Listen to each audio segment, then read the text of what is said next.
Hello, everyone, and welcome to the Young Reader's Book Review for Kids. My name is Naya, and today I'm going to be reviewing a trilogy by Brian Jakes called Castaways of the Flying Dutchman. I'm going to be doing something a little different today than I have done in some of my previous videos. Usually, I'll just review one book and give my own opinion, but today I'm going to talk about an entire series, and I'm going to read the book blurb from the back of each book, and then I'll give my own take on what I thought of each book. So if you're ready, let's get started. The first book is called Castaways of the Flying Dutchman by Brian Jakes. He's also the author of one of my all-time favorite book series, Redwall, which is 22 books, and I reviewed some of them, not all of them. I promise I'll get to as many as I can. But first I'll start out with this book. A boy and his dog on an eternal journey.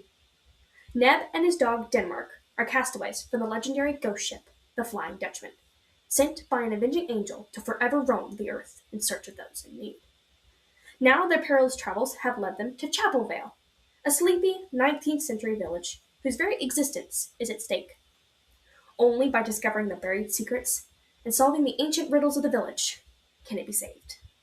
This will take all the strength and courage of the villagers, and a very special boy and his dog.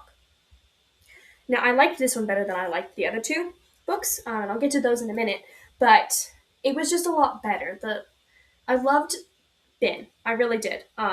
Well, it's Neb first, but he changes his name to Ben. And his dog is Ned.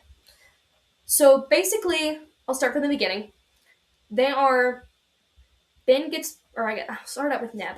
I know him as Ben throughout the series. He started as Neb. He's a boy who was mute and couldn't talk. And he was put on a ship, and he just woke up on the ship, I guess. I don't remember all the specifics, but it doesn't matter. Anyway, he's on the ship. One of the ship's people names him Nebuchadnezzar, or Neb, because he doesn't know his name, can't speak anyway. He finds a dog on board that he names Denmark, and then this is the ship that gets cursed as the Flying Dutchman.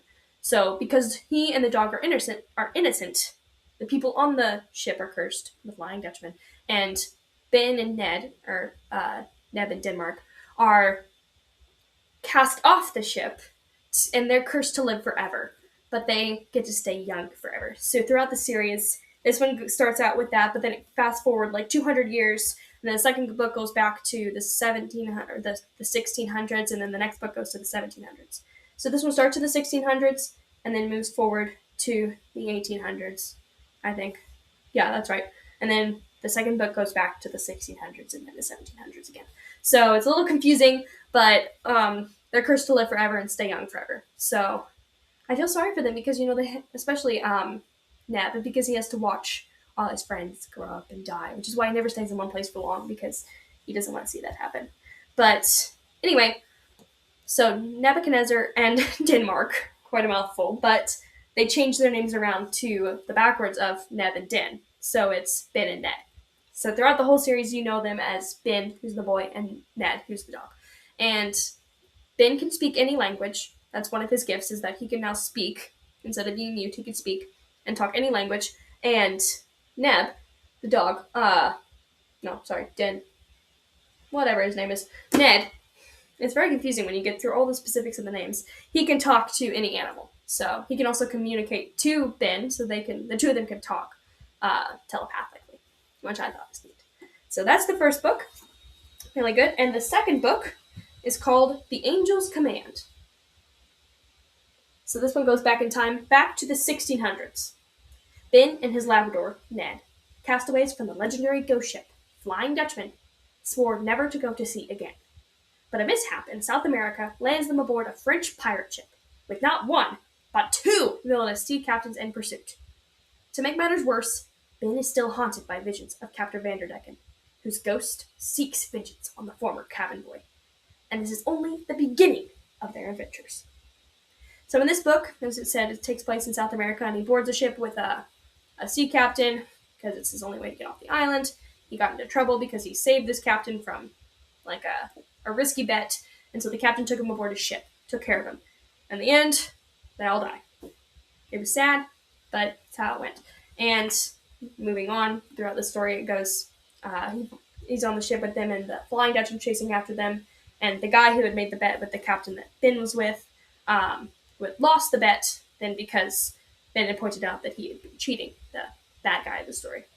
And so he's been chasing down the captain. I can't remember his name, the one that Ben's with, but if you can see the two ships there, and that's the Ben's ship. So um, it's a little confusing, but I'm sure if you read it, you'll get through it and it'll be easy.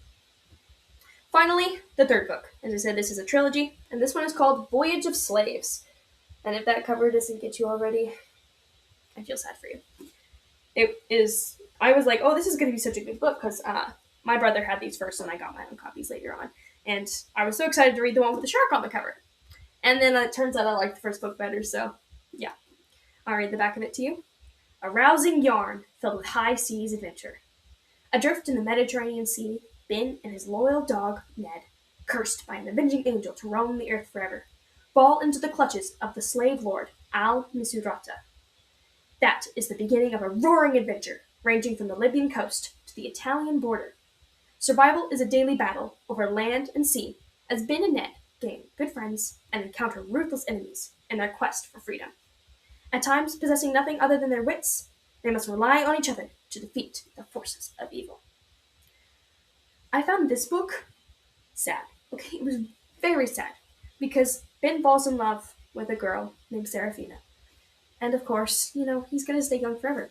And so they can't get married. And I found that very sad because, well, spoiler, she died. In the book. He had to know. He had to see her die. It was sad. She didn't grow old. She just died because the bad guys and all that. It was very sad, and I cried forever. And I was like, why, why? But he's cursed, so there's nothing he can do about it. But it was very sad, and I did not like that. But yeah, it's part of the book. Makes it what it is. But yeah, it was sad. Sadder than all the rest. There are people that die in the books, so just be careful of that if you've got a sensitive kid or you are a sensitive kid. There's death, some abuse, mainly just like to the slaves in this book, and then a little bit in the beginning to some of the crew members.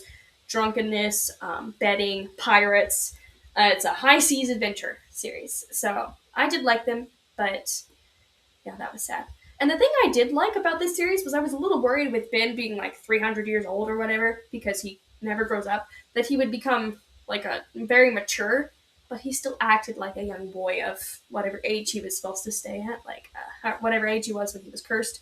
He still acted like a kid. He still acted like a boy. I was afraid that after 300 years of experience, he'd get mature, way too old, but he still acted like a kid, and I really liked that part of the story. The innocence of childhood was still kept inside of him, so I did appreciate that. Thank you for watching, and I hope you enjoyed this video and it's helpful. This is a really good series, so I encourage you to check it out. And if you do, leave a comment below and let me know what you thought of it. Thank you for watching, and I'll see you next time. Bye!